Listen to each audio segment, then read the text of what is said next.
វីដេអូនេះបងប្អូនគួរតែមិនរំលងជំរាបសួរពុកម៉ែបងប្អូនទាំងអស់គ្នាហេតុអីបានអេមីថាវីដេអូនេះមិនគួររំលងពីព្រោះអេមីចង់បង្ហាញអំពីសម្ភារៈដែលអេមីប្រើប្រាស់សម្រាប់ការធ្វើម្សៅស្អុយហៅកាត់ថា acrylic បងប្អូនចឹងសម្រាប់ការដោះពណ៌ color ភាគច្រើនខ្ញុំប្រើប្រាស់ជាមួយនឹង drill ពណ៌សបែបនេះដែលវាអត់ធ្វើឲ្យដៃភ្ញៀវឈាមហើយជាពិសេសទៀតគឺអត់សូវក្តៅបងប្អូនហើយដោះពណ៌បាននិយាយទៅគឺខ្ញុំចូលចិត្តប្រើអានឹងខ្លាំងមែនតើ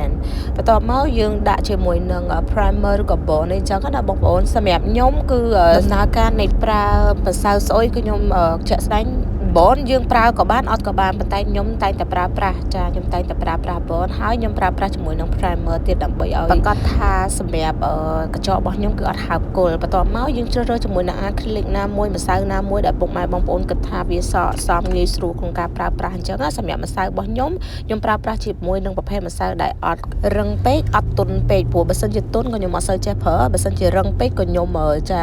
អត់ចេះប្រើដូចគ្នាអញ្ចឹងសម្រាប់ម្សៅបងប្អូនប្រើជាមួយនឹងម្សៅណាក៏បានដែរអត់ជាបញ្ហាទេខ្ញុំអត់ recommend ថាអូត្រូវតែប្រើម្សៅបែបនេះបែបនោះអត់ទេគឺខ្ញុំប្រើប្រាស់ជាមួយនឹងប្រភេទម្សៅណាមួយដែលយើងចូលចិត្តប្រើប្រាស់តែប៉ុណ្្នឹងឯងហើយសម្រាប់ការធ្វើឲ្យម្សៅរបស់យើង smooth ខ្ញុំប្រើប្រាស់ជាមួយនឹងប្រភេទ drill បែបនេះមិនស្រួចពេកហើយក៏វាមិនមូលពេកដើម្បីងាយស្រួលក្នុងការកលឹងគល់ម្សៅរបស់យើងឲ្យឃើញស្អាតអញ្ចឹងហើយភាគច្រើនខ្ញុំចូលចិត្តប្រើ size XF បងប្អូនបានឃើញទេ size XF គឺវាអត់តូចពេកក៏អត់ធំពេកដែរបន្ទាប់មក buff យើងប្រើជាមួយនឹង buff អីក៏បានដែរ file ខ្ញុំចូលចិត្តប្រើ file ទូចចាប៉ុន្តែបើសិនជារូបរាងខ្ញុំចូលចិត្តប្រើជាមួយនឹង MAC D&D ដោយសារវាងាយស្រួលក្នុងការ file